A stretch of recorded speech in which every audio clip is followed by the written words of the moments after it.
el evangelio del reino. Id y predicad el evangelio del reino. Quiero que vaya conmigo al libro de Mateo.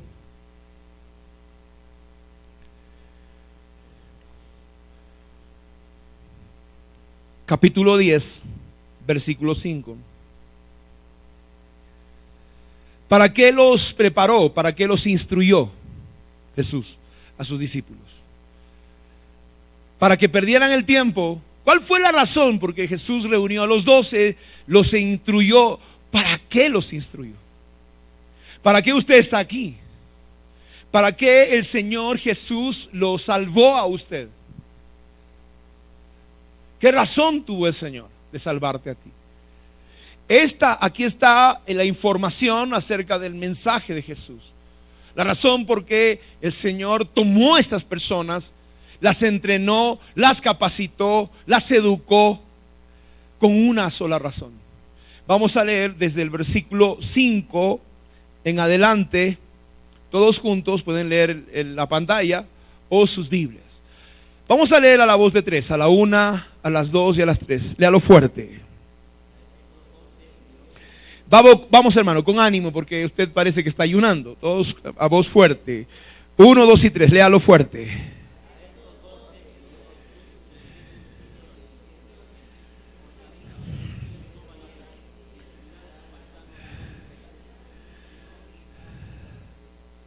Versículo 6, todos juntos.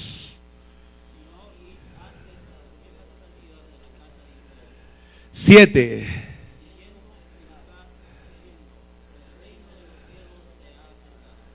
Ok, ¿cuál es el mensaje? ¿Cuál es el mensaje que vamos a llevar? Fuerte, ¿cuál es el mensaje que vamos a llevar? Diga fuerte conmigo: el reino de los cielos. Otra vez, el reino de los cielos se ha acercado. Otra vez, el reino de los cielos se ha acercado. ¿Y cómo se ha acercado? ¿Cuál es la manifestación del reino? Versículo 8, todos por favor. Versículo 8, ¿cómo es la manifestación del reino? A la 1, a las 2 y a las 3, fuerte.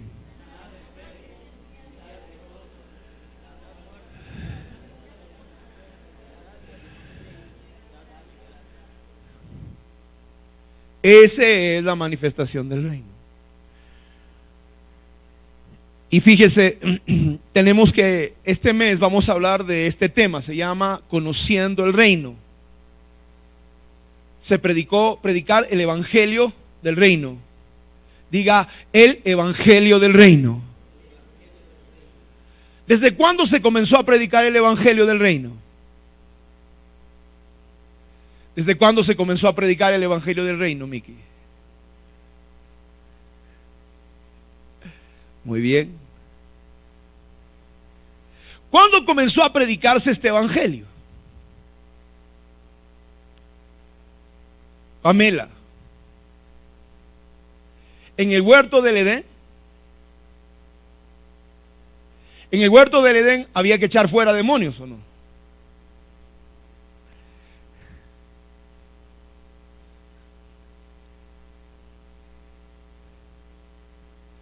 Evangelios significan buenas noticias. ¿Cuáles son las buenas noticias? El que está enfermo puede ser sano. El que está pobre puede prosperar. El que está bajo maldición puede estar en bendición. El que está infeliz puede hallar gozo en Dios. Ahora la pregunta es: ¿cuándo se comenzó a predicar el evangelio del reino? Yo le decía a usted en la mañana, otra vez, yo quiero recapitular con usted. Jesucristo dijo que terminando, hermano, el Padre Nuestro, vamos a ir al libro de Mateo, capítulo 6, versículo 13. Termina la oración del Padre Nuestro y Dios, hermano, nos da un mensaje de qué significa el reino de los cielos. ¿De qué compone el reino de los cielos? Mateo 6:13. ¿Lo encontraron? Me dicen amén. Otra vez lo vamos a declarar todos juntos. A la 1, a las 2 y a las 3. Fuerte.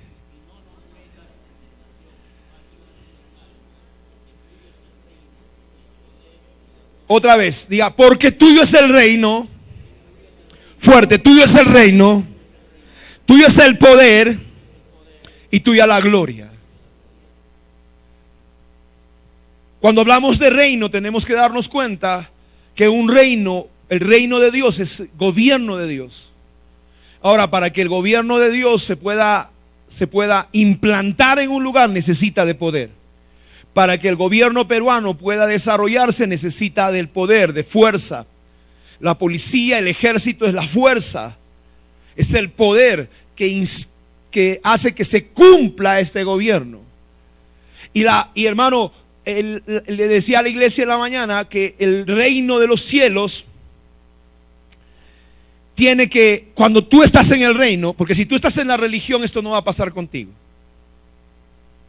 Jesús no vino a establecer la religión evangélica. La religión evangélica es igual que la religión católica.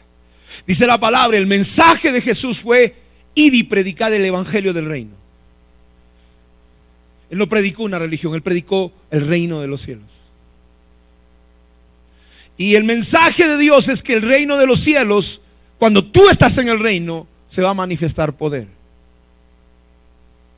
Cuando tú estás en el reino, se va a manifestar poder.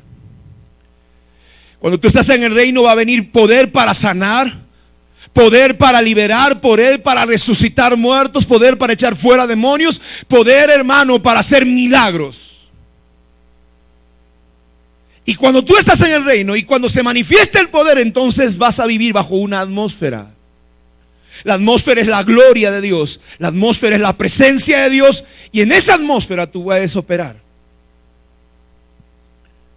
Entonces, el evangelio del reino, hermano, es un mensaje de buenas noticias. ¿Dónde se comenzó es un lenguaje el evangelio del reino? El evangelio del reino es un mensaje. ¿Cuándo comienza a predicarse? Con Jesús, con Juan el Bautista, porque Juan el Bautista también predicó eso.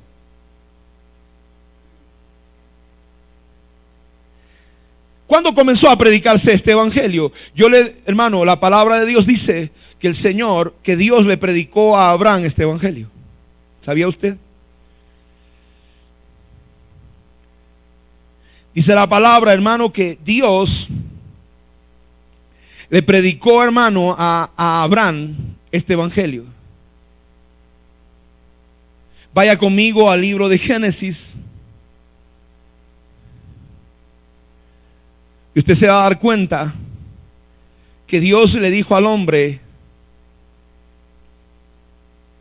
Primero vamos a ir al libro de Gálatas, capítulo 3:8.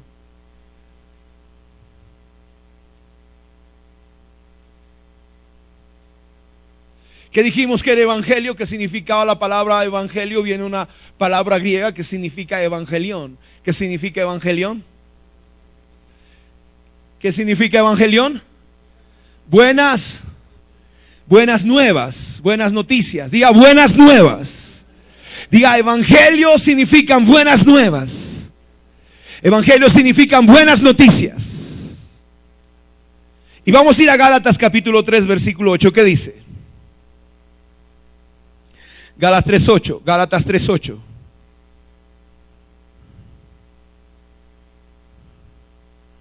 ¿Lo encontró? Vamos a leerlo a la voz de 3. A la 1, a las 2 y a las 3. Fuerte, léalo.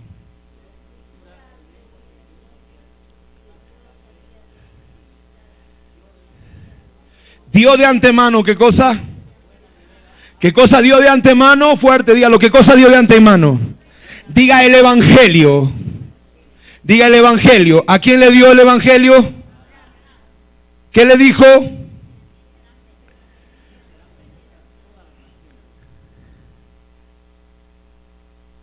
en ti serán benditas todas las naciones. La Biblia dice que le dio la buena nueva a Abraham. Las buenas noticias, hermanos, se han predicado desde el huerto del Edén. No se predicaron desde Jesús. ¿Y saben cuál es la buena nueva? Que Dios hace un pacto con su pueblo. Las buenas noticias es que Dios hace un pacto con su pueblo. Por eso Dios quiere un reino. Yo le dije en la mañana, hay 5 elementos de un reino. Porque si Él tiene buenas noticias para su reino, este reino, hermano, consiste en que Él va a llevarle estas buenas nuevas a ese reino.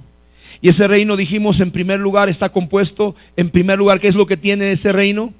Diga conmigo, tiene un rey. Diga fuerte, un reino tiene un rey. Diga fuerte, un reino tiene un rey. No le escuche, diga, un reino tiene un rey. En segundo lugar, dijimos, un reino tiene ciudadanos. En tercer lugar, ¿qué cosa dijimos? Un reino tiene un territorio. Diga fuerte, un reino tiene un territorio. En tercer lugar, o cuarto lugar, ¿qué dijimos? Un reino, ¿qué cosa tiene? Tiene una constitución. Diga fuerte, una constitución. ¿Cuál es la constitución? La palabra de Dios que nosotros tenemos. Y luego, en quinto lugar, ¿qué dijimos que tiene un reino? Una cultura. Entonces, este mes nosotros vamos a hablar del reino, del mensaje del reino. Una de los componentes de este reino es su mensaje. ¿Y el mensaje qué cosa es? El evangelio del reino. El mensaje, hermano, es el evangelio del reino. Y dijimos hace un momento que el evangelio comienza a ser predicado en el huerto del Edén. Es anunciado a Abraham, es anunciado a cada hombre de Dios. Usted va a ver en las parábolas, dice Jesús cuenta una parábola: el reino de los cielos es semejante a. Entonces, yo le voy a pedir que en este tiempo vamos a estudiar las parábolas para que puedas entender el reino. Porque en las parábolas están escondidas, hermano, los secretos del reino de los cielos. Nunca dice la iglesia será como, no dice la religión evangélica será como un hombre que dio a sus 2 hijos sus bienes. Una de las parábolas habla del hijo pródigo.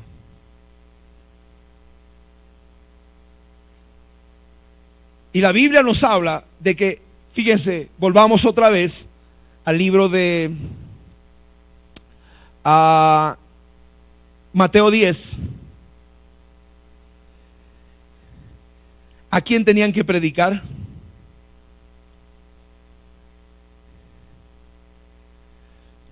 ¿A quién tenían que ir?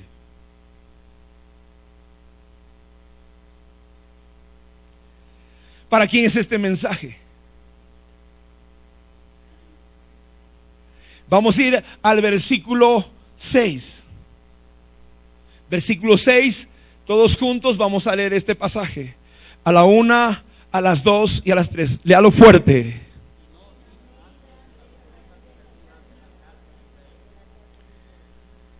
Otra vez.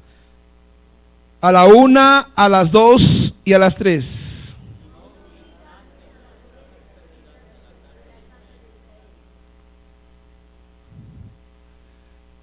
¿Y qué cosa tenían que ir para qué tenían que ir a las ovejas perdidas? ¿Cuál es el mensaje que tenían que darles?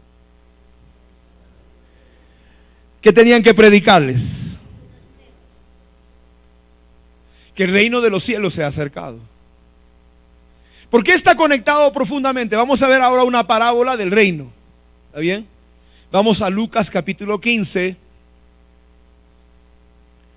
desde el 11 al 32.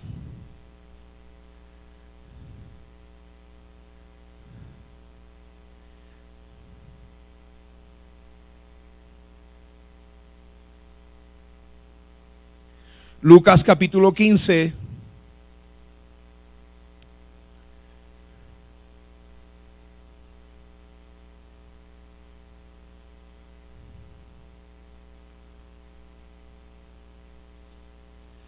Esta parábola habla del hijo pródigo. ¿Quién tiene, hermano, el deseo en su corazón? ¿Quién desea que tú puedas venir al reino? ¿Es una decisión tuya o es una decisión de Dios? El que tú entres en el reino, ¿de quién es el interés? ¿Tuya o de Dios?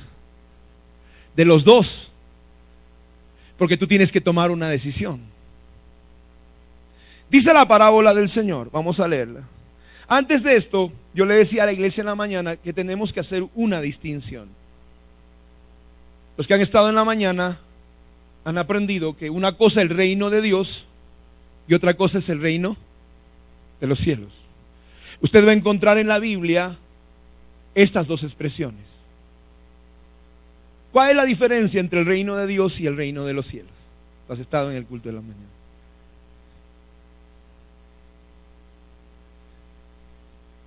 Estaba aquí, pero hermano, su mente estaba en su idónea. Pamela, ¿cuál es la diferencia entre el reino de Dios y el reino de los cielos?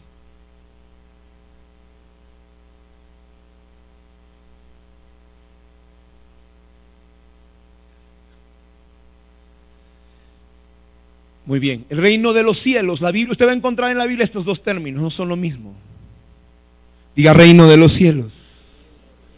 Diga reino de los cielos. La prédica, dice la prédica en el libro de Mateo, capítulo 10, que dice, ¿habla del reino de Dios o del reino de los cielos? ¿Qué tienen que predicar? Dice, el reino de los cielos se ha acercado. ¿Cómo se ha acercado el reino de los cielos? ¿Cómo se acerca? A través del reino de Dios. Y ahora le voy a explicar por qué. Nosotros, cuando hablamos, ¿por qué dice cielos? Reino de los cielos. Porque hay más de un cielo. La Biblia habla que hay 3 cielos, que Pablo subió al tercer cielo, dice la palabra. Por eso dice reino de los cielos. Y en el tercer cielo está el trono de Dios. Ahí está la residencia de Dios. En el reino de los cielos es la residencia de Dios.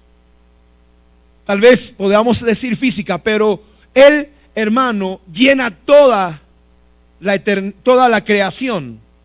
No hay lugar en la creación donde Dios no pueda encajar. Porque por Él y para Él y en Él subsisten todas las cosas. Por eso tú no puedes escaparte de la presencia de Dios a ningún lugar. Porque tal vez nuestra mente natural no puede comprender que Él, hermano, está en todo lugar. Que Él lo llena todo. En todos. Todo el tiempo. Es fuerte comprender esto. Porque las manos de los soldados romanos, la fuerza que ellos tenían, la fuerza de los soldados romanos que estaban abriendo las espaldas de Jesús, que estaban haciendo heridas, estaban lacerando su espalda, estaban sostenidas por el poder de Dios.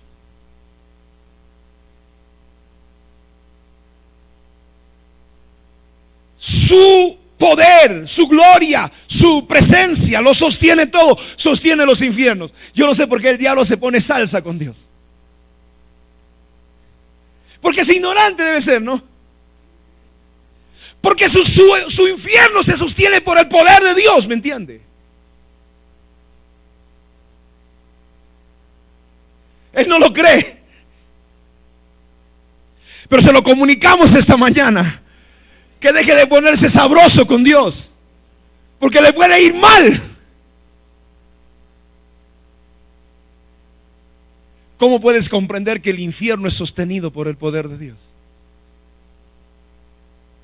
No lo sostiene el diablo, hermano. Yo sé que lo está masticando. Está bien. Por eso cuando le hablo del reino de los cielos, estoy hablando del lugar, de la habitación, de la residencia. Podríamos decir, la capital del reino es el reino de los cielos. Y el reino de Dios es la manifestación visible en toda su creación. Entonces, cuán importante cuando hablamos de reino, tenemos que saber a qué cosa nos estamos refiriendo. Y entonces le dice a sus discípulos, le dice: id y decid, predicad diciendo, el reino de los cielos se ha acercado. ¿Cómo se ha acercado? A través del reino de Dios. Y como le dije, el reino de Dios se ejerce. ¿Qué es el reino de Dios? Ese día es el gobierno de Dios. Día fuerte, el reino de Dios. Otra vez, díalo fuerte, el reino de Dios es el gobierno de Dios. Es el poder de Dios. Y es la gloria de Dios. Hay tres elementos, hermano, que constituyen, que tienen que estar conectados. El reino de Dios tiene que estar conectado al poder de Dios. No hay reino si no hay un poder que ejerce esa autoridad. Porque cuando hablamos de reino estamos hablando del gobierno de Dios, de la autoridad de Dios. Y esa autoridad se ejerce con poder. Y se desarrolla en una atmósfera, en un ambiente que se llama la gloria de Dios.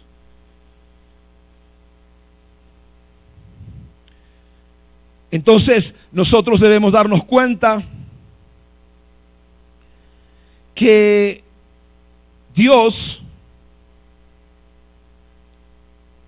vamos a ir al libro de Lucas y él habla acerca del hijo pródigo, porque ahí dice: id a las ovejas perdidas de la casa de Israel. Recapitulo otra vez. Jesús va a tener, por eso habla de las bodas del Cordero. ¿Por qué Dios va a tener las bodas del Cordero, hermano?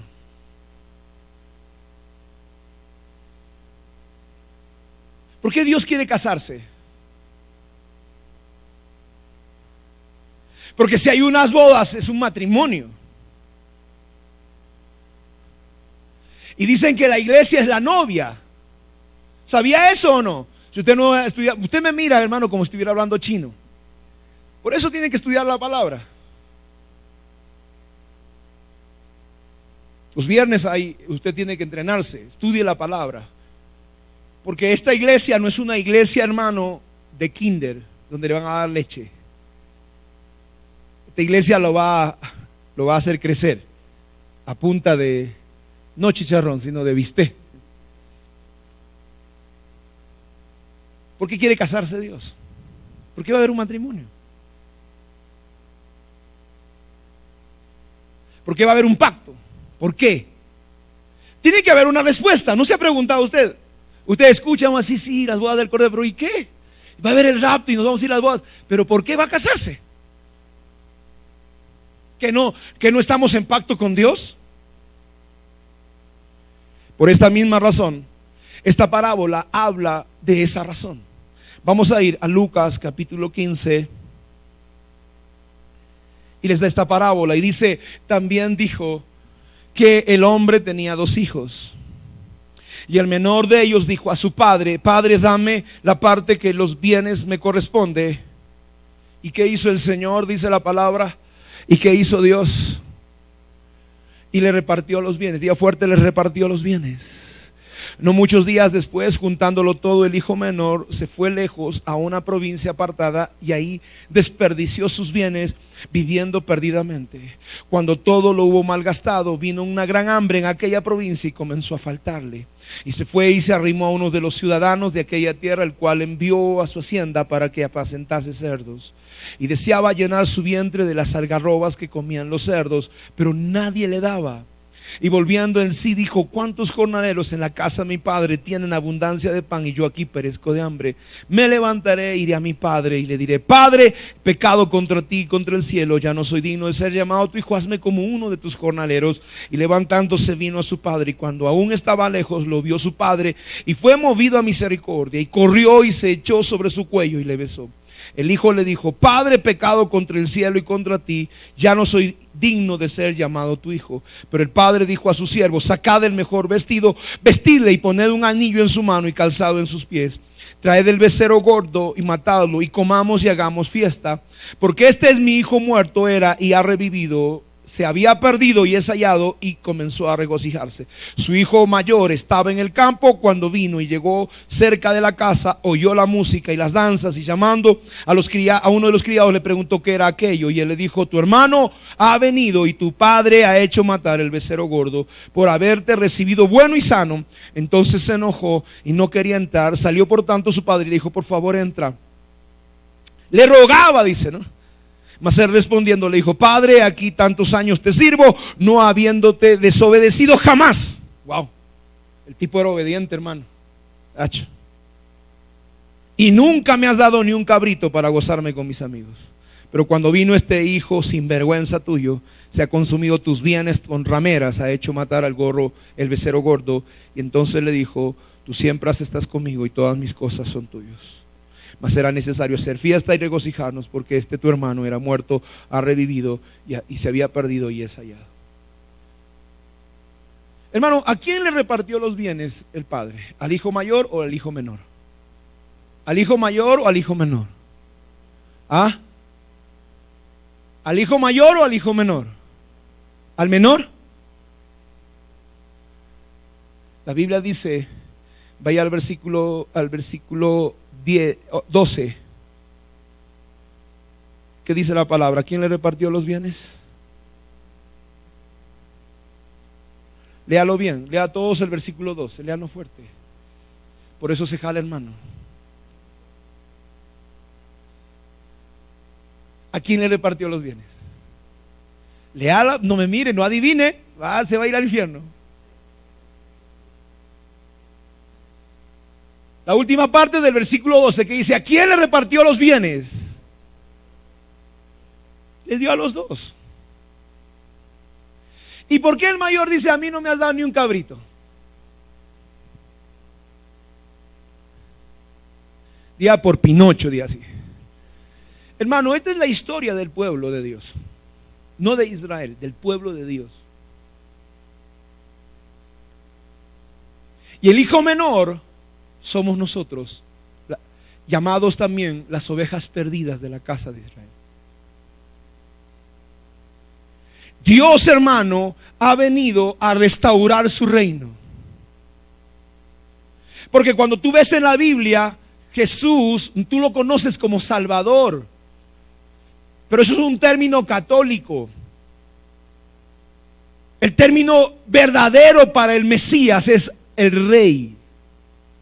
Por eso que Herodes se puso, hermano, como pichín cuando los reyes sabios vienen y dicen: ¿dónde está el rey de los judíos que ha nacido? El tipo se desesperó y pregunta y dice: ¿qué dice la profecía? No, van a ser un rey. Su reino será sempiterno, dice, será para siempre. Dice, su nombre será Dios con nosotros, Emmanuel, y reinará por los siglos de los siglos, decía la profecía. El tema es de que nosotros no conocemos a Dios como rey. La religión nos enseñó otra cosa. Por eso es importante que el mes pasado hablábamos del rey y que sus mandamientos, estatutos y decretos son una ley para nosotros. No está mal. La gente habla de ley y se asusta. La ley, dice. No estamos en la ley, ahora estamos en la gracia. La teología se equivocó rotundamente. Le llaman las dispensaciones, hermano. Ellos creen que hay una etapa donde hay gracia. Eso no es verdad. Siempre hubo gracia. La gracia es una verdad eterna. Si no hubiese gracia, no hubiera sido perdonado Adán y Eva. ¿Cuál ha sido el pecado de Abraham? ¿Cuál ha sido el pecado de Abraham? De Jacob, de Moisés. ¿Por qué Moisés no entró a la tierra prometida? Por renegón, hermano.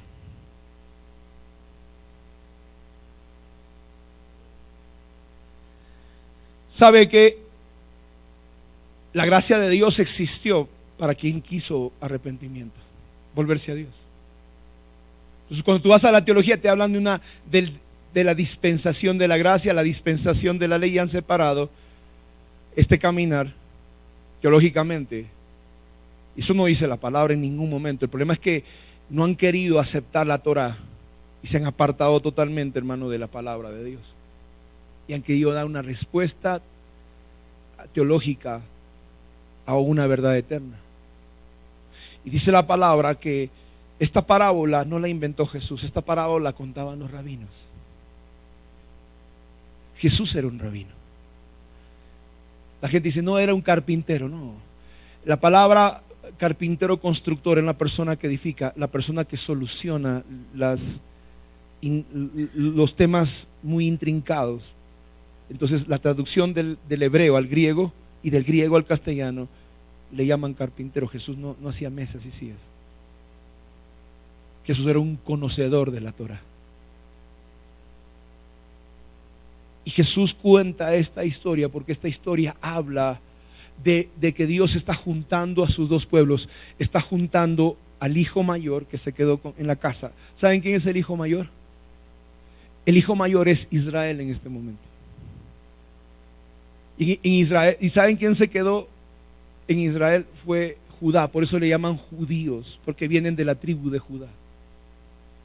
Judá y Benjamín se quedaron, hermano, en su pueblo, y ellos no perdieron su herencia. Ellos son cumplidores de la Torah. Son gente que, no todos los judíos ciertamente, sino gran parte de los judíos que tienen la religión judía, porque la religión judía es una religión también, igual que la religión evangélica. Por eso Dios no quiere que tú vivas dentro de la religión, sino que tú vivas en el reino. Y por eso tú tienes que conocer el reino, porque ¿cómo tú vas a salir de la religión si no conoces el reino? ¿Cómo tú vas a ir? Vamos a decir, si yo les dijera, todos ustedes desconocen, vamos a decir, Colombia, desconocen totalmente Colombia, y yo los puedo decir, los voy a llevar a Colombia porque ustedes desconocen Colombia. Es así, si la gente solamente conoce la religión, nunca ha podido conocer el reino, ¿cómo va a transicionar? Por eso Dios quiere que nosotros conozcamos qué es el reino.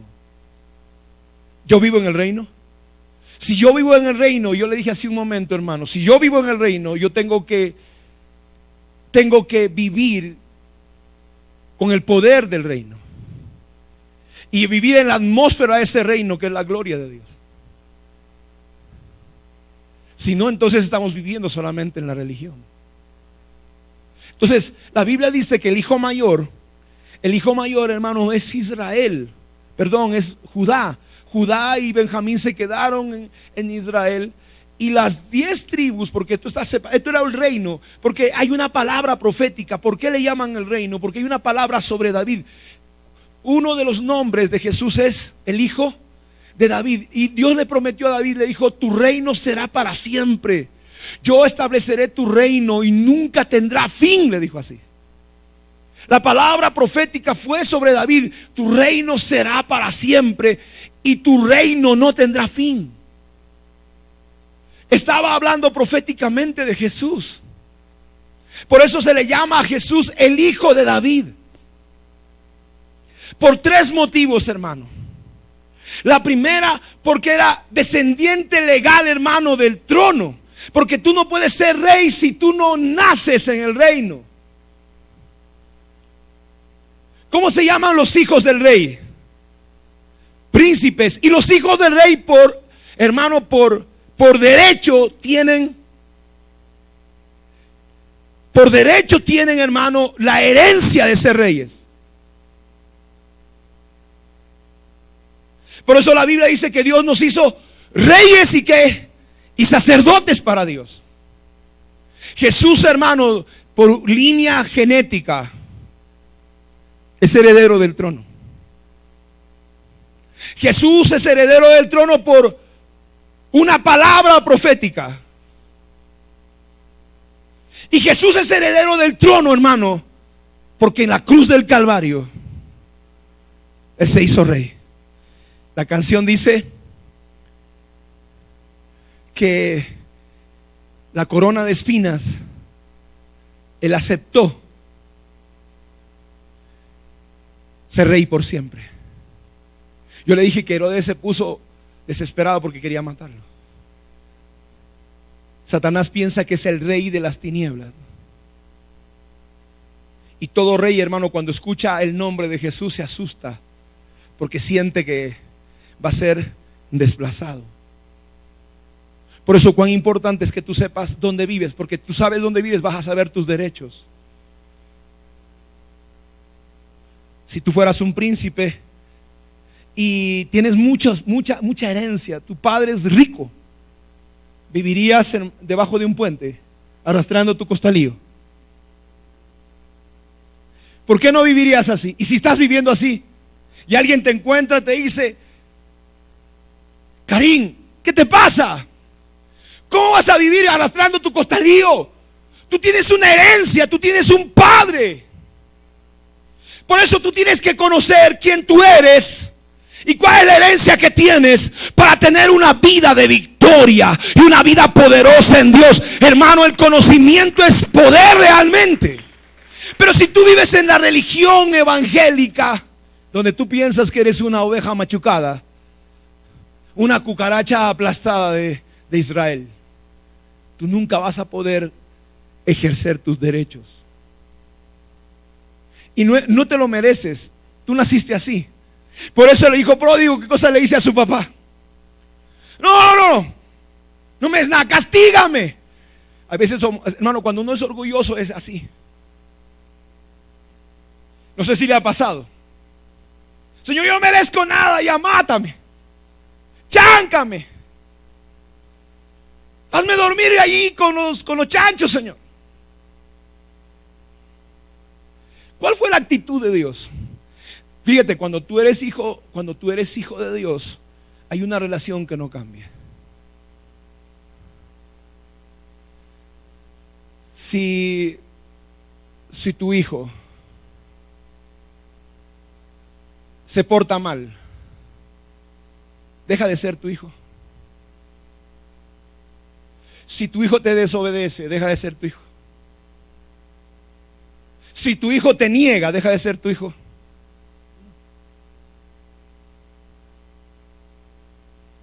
Por eso, ¿qué cosa eres tú? Cuando tú sabes que tú eres, vas a saber cómo dirigirte al Padre. Y pase lo que pase, hermano, cuando tú vuelvas, lo que Él te va a dar es un anillo, una ropa nueva. Va a matar el becerro gordo. Te va a sentar en la mesa. Muchos de nosotros decimos: no, Señor, yo acá nomás detrásito voy a comer, que no merezco, que yo soy terrible. Eso no cambia tu posición. Porque el hijo pródigo, hermano, es como muchos de nosotros que dicen: no, Señor, yo he pecado, yo voy a ser como uno de tus empleados.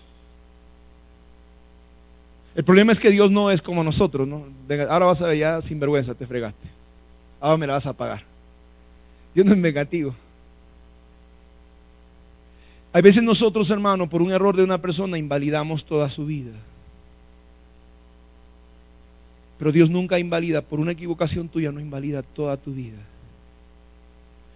Si tú has servido con amor, con dedicación, y puedes haber fracasado un momento, Él no te invalida a ti. Él no te desprecia. Jamás va a cambiar la relación que Él tiene contigo. Ahora, el asunto es: ¿quién eres tú? ¿De verdad que tú eres su hijo? Yo te pregunto, ¿eres su hijo? ¿Eres su hija? Eso tú lo tienes que creer, eso tú lo tienes que saber. Entonces, hermano, los judíos se enojaron con los judíos. El hermano mayor se enojó con el hermano menor. El hermano menor son las 10 tribus que fueron esparcidas por todo el mundo. Jesús, el mensaje es: no vayas a todas las personas. El mensaje es: ve a las ovejas perdidas de la casa de Israel. Las 10 tribus tienen varios nombres. Las 10 tribus se llaman la casa de José, la casa de Efraín. Se llaman las ovejas perdidas de la casa de Israel. Esos son los nombres de las 10 tribus. Y Dios le está diciendo: ve a esas personas. El mensaje, hermano, no le está, fíjense, Dios es un Dios claro, le está mandando objetivamente hacia algunas personas. ¿Por qué? Porque quiere reunir al hijo mayor con el hijo menor, porque el hijo mayor era Judá y Benjamín, el hijo menor eran las 10 tribus. Y las 12 tribus, ¿qué cosa formaban? El reino de Israel. Si hablamos de reino, estamos hablando de un pueblo que está conectada estrechamente, hermano, al pueblo de Israel. No a la religión judía, sino al pueblo de Israel. Por eso yo le hacía una pregunta hace un momento: ¿por qué las bodas del Cordero? ¿Por qué quiere casarse Dios? Diga conmigo: porque se divorció.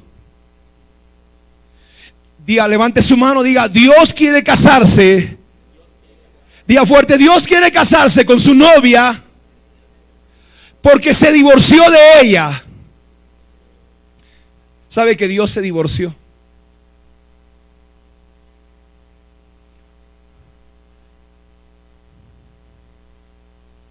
Ahí se le cae todo el argumento a la gente que Dios le dio carta de divorcio a su pueblo, hermano.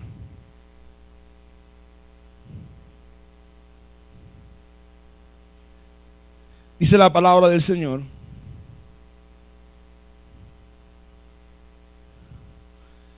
no le llaman carta de divorcio, la repudió.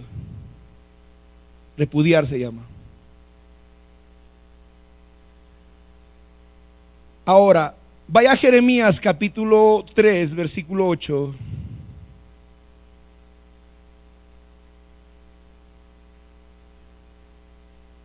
Jeremías 3:8.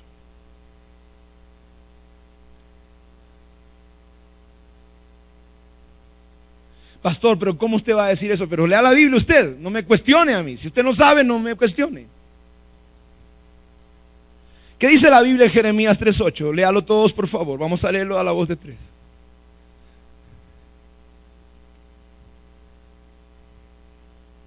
¿Lo encontró? Léalo conmigo. A la 1, a las 2 y a las 3. Fuerte.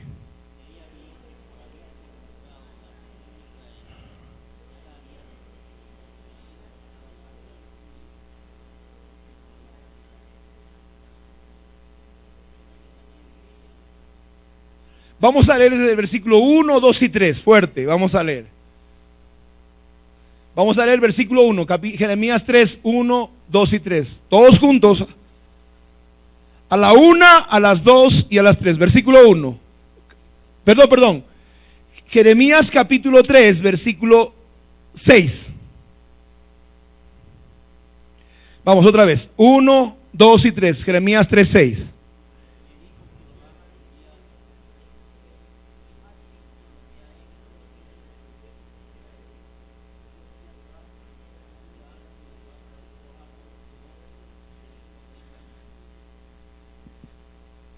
Versículo 7. Todos, versículo 7. Léalo.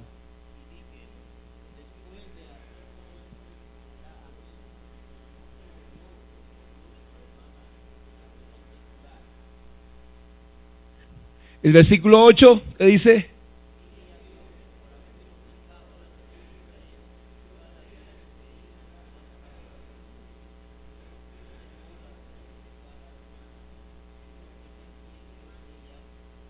Dios le dio carta de repudio. ¿Qué es carta de repudio? Carta de divorcio. Dios se divorció. Sé que no está bien el divorcio, hermano, pero Dios tuvo que tomar una decisión y se divorció de su pueblo.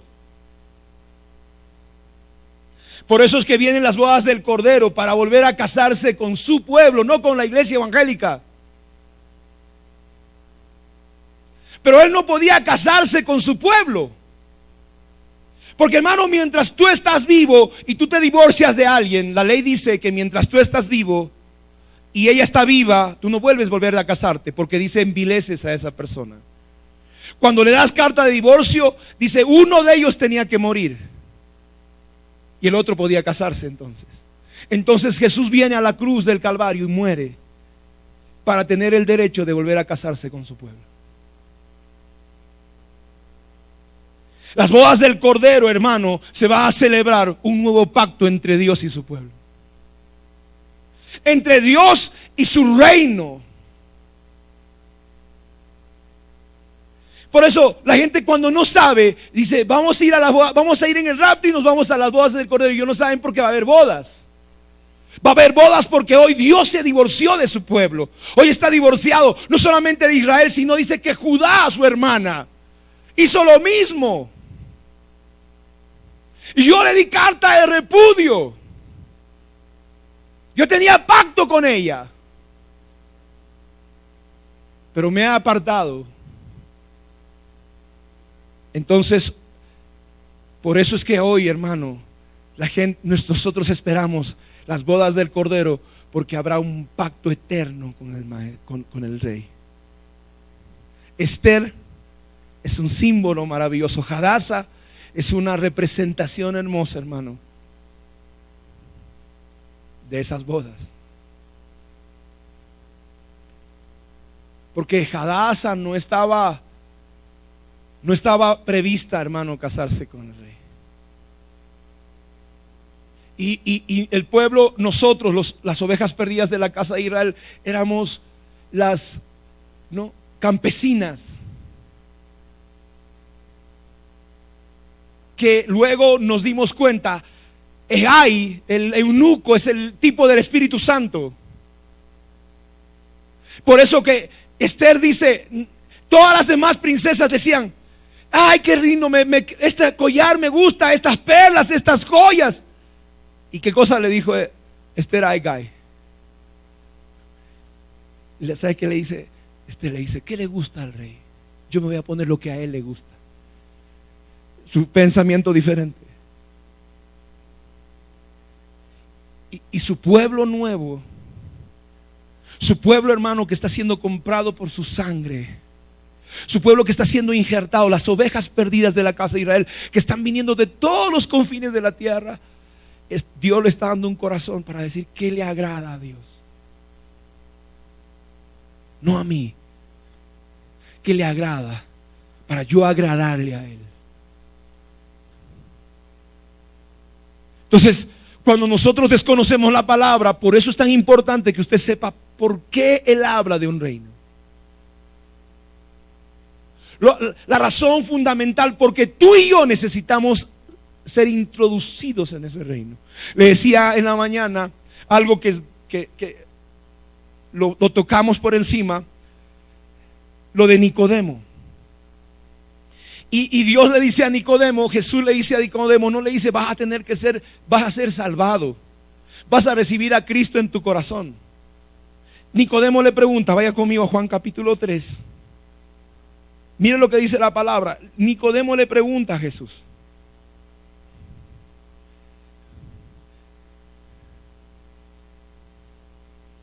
Juan capítulo 3 dice, había un hombre de los fariseos.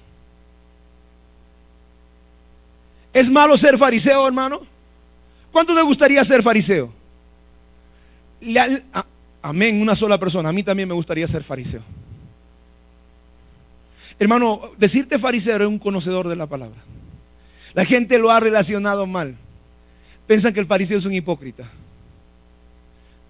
Hermano, Pablo era fariseo de fariseos. No era un ignorante que desconociendo la palabra critica a las personas. Aquí en Huancayo, hermano, no pueden digerir este tipo de mensajes. Su nivel espiritual y de conocimiento es tan bajo, es tan infantil que les cuesta digerir un mensaje como este. Uno, por desconocimiento de la palabra. Y segundo, porque la ignorancia es una decisión. Ellos deciden ser ignorantes. Ellos repiten lo que escuchan en el internet. No son capaces de estudiar. Por eso su condición espiritual. Entonces, al no conocer eso, ellos creen que su ignorancia es la verdad. Entonces juzgan a aquellos que conocemos la revelación de la palabra. Es impresionante, hermano, el nivel infantil que hay en esta ciudad. Y ni siquiera cercioran las cosas que escuchan en internet. Aunque no me diga amén, así es así. Yo conozco el patio donde yo vivo. Es tan rampante su ignorancia. Y por lo menos, hermanos, si aceptaran que son ignorantes, no, encima te atacan. ¿Sabe? Nicodemo le dice, un fariseo le dice a Jesús, un hombre conocedor de la escritura. El tipo, hermano, era una biblioteca andante. El fariseo era un rabino. Dice, él era principal de los fariseos, hermano. No era cualquier universitario que pasa con 11. No, el tipo era un principal de los fariseos. No, hermano, los universitarios pasan con 11, con 10, arrastrando. Examen entregatorio, examen, no sé, recuperatorio. El tipo era alguien que conocía la palabra, pero se había encontrado con un mensaje de Jesús. Se había encontrado con una revelación y le dice a Jesús en la noche, viene y le dice, Rabí. Hermano, por eso aquí usted se da cuenta de que Jesús no era un carpintero. Este hombre con un conocimiento tan alto va a donde Jesús y le dice maestro, le dice rabino. Eso no es la palabra maestro, la palabra rabino es un conocedor de la Torá. Se dio cuenta este principal que estaba, hermano, en la vía pública y que Jesús lo dejaba con la boca abierta. Por eso va a Jesús y le dice rabino. Dice, sabemos que has venido como maestro, porque nadie hace estas señales sin Dios no está con él. Y Jesús le dice, si no naces de nuevo, si tú no naces de nuevo, no vas a ser parte de la iglesia evangélica. No vas a ser de la religión católica, de la religión cristiana, no. Si tú no naces de nuevo, no vas a, ¿qué cosa? ¿Qué cosa? ¿No vas a qué? ¿Entrar, dice? ¿Qué dice? ¿El reino de qué? ¿De los cielos o de Dios? ¿Por qué reino de Dios? Porque es la manifestación del reino de los cielos. Se lo dije hace un momento. Tienes que nacer de nuevo. ¿Y cómo se nace de nuevo?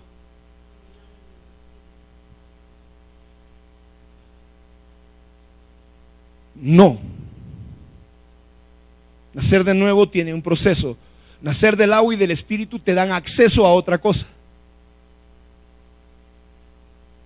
Lea bien. El problema es que usted no lee y repite cosas que usted no sabe. Lea bien. ¿Qué necesita para ver el reino de los cielos? El reino de Dios, no dice de los cielos, el reino de Dios. Le dije que hay una diferencia entre el reino de los cielos y el reino de Dios. Ahí está. ¿Qué tiene que hacer para ver el reino de Dios? ¿Qué tiene que hacer para ver el reino de Dios? Lea, ¿qué tiene que hacer para ver el reino de Dios? No, versículo 3. No, ¿quién me ha cambiado ese? Usted está mirando eso. Yo le estoy diciendo que lea su Biblia. Juan capítulo 3, versículo 3. ¿Qué tiene que hacer para ver el reino de Dios? Otra vez, ¿qué tiene que hacer para ver el reino de Dios? Tú no puedes entrar al reino si tú no naces en el reino. El reino no se... Hermano, la ciudadanía del reino no se compra. Yo le decía a la iglesia en la mañana, cuando Pablo estaba en un barco siendo llevado a Roma, Pablo apela al César para que sea juzgado en Roma. Y el centurión le dice, ¿tú eres romano? Le dice, sí. Y le dice, ¿cómo vas a ser romano? A mí me ha costado mucho dinero mi ciudadanía romana. Pero Pablo dice, no, yo soy de nacimiento, le dice así. Y en el reino no se compra la ciudadanía, hay que nacer. Para, hermano, ver el reino tú tienes que nacer. Ahora la pregunta, pastor, ¿y ahora cómo se nace? ¿Qué cosa dijo Nicodemo? Versículo 4, ¿qué dice Nicodemo? Usted va a contestar igual. ¿Qué dijo Nicodemo? Léalo.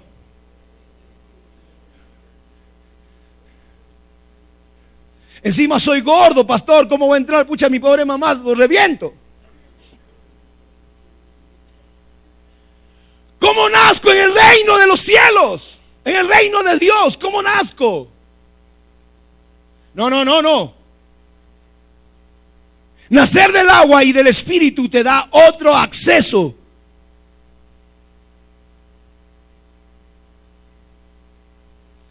¿Cómo nazco en el reino? Tiene que leer la Biblia. ¿Sabe cuál es la forma para nacer? Juan el Bautista dijo: arrepentíos, porque el reino de los cielos se ha acercado. El arrepentimiento, hermano, es el primer paso para nacer en el reino de los cielos. El que tú te vuelvas de todo corazón a Dios, el que tú te arrepientas, tú entonces puedes ver el reino. El que tú tengas un encuentro con Dios. Nadie que no se arrepienta puede ver el reino de los cielos. ¿Qué cosa es arrepentimiento? Hermano, el arrepentimiento es cambio. El arrepentimiento es resarcir. El arrepentimiento es reconocer. Es la única manera de que tú puedas nacer en el reino. No hay otra forma. Por eso la gente cree que el perdón de pecados vino cuando murió Jesús. Están tan locos. Siempre hubo arrepentimiento, siempre hubo perdón de pecados, siempre hubo.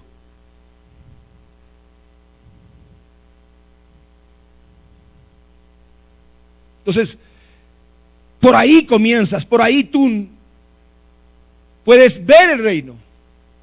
Ahora hay otra dimensión. Yo le dije, cuando él pregunta y le dice, ¿cómo puedo nacer de nuevo? Primero le dice, para ver el reino tú tienes que arrepentirte. Segundo, dice, Señor, ¿cómo puedo entrar en el vientre de mi padre? Versículo 5, dice, de cierto te digo, que el que no nace del agua y del espíritu no puede entrar en el reino. Ingresar, disfrutar del reino.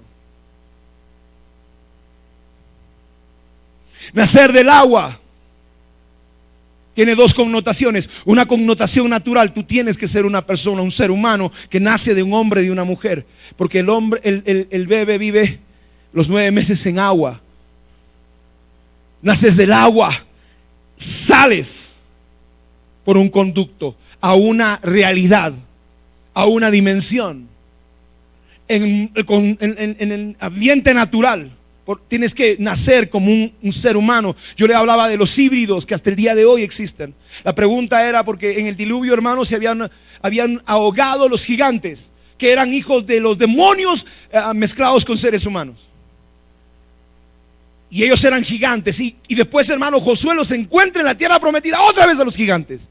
Yo les hacía una pregunta a los líderes: ¿y de dónde salieron esos gigantes si se habían muerto en el huerto, en el diluvio? Es que hasta el día de hoy esos demonios siguen haciendo lo mismo. Esos demonios el día de hoy, hermanos, siguen procreando con seres humanos. Hasta el día de hoy. Y tú ves personas comunes y corrientes, pero esa persona parece un ser humano, pero esa persona es un híbrido. Deje de estar viendo, hermano, los pitufos. Y estudie. Tienes que nacer del agua, naturalmente. Y en el mundo espiritual, el agua habla de un bautismo, de un nacimiento a una relación con Dios. Y del espíritu, tienes que ser renacido para entrar en el reino. Tiene que haber un encuentro real con Dios. Y entonces, hermano, Él sigue hablando con Nicodemo y dice, por eso dice, fíjese,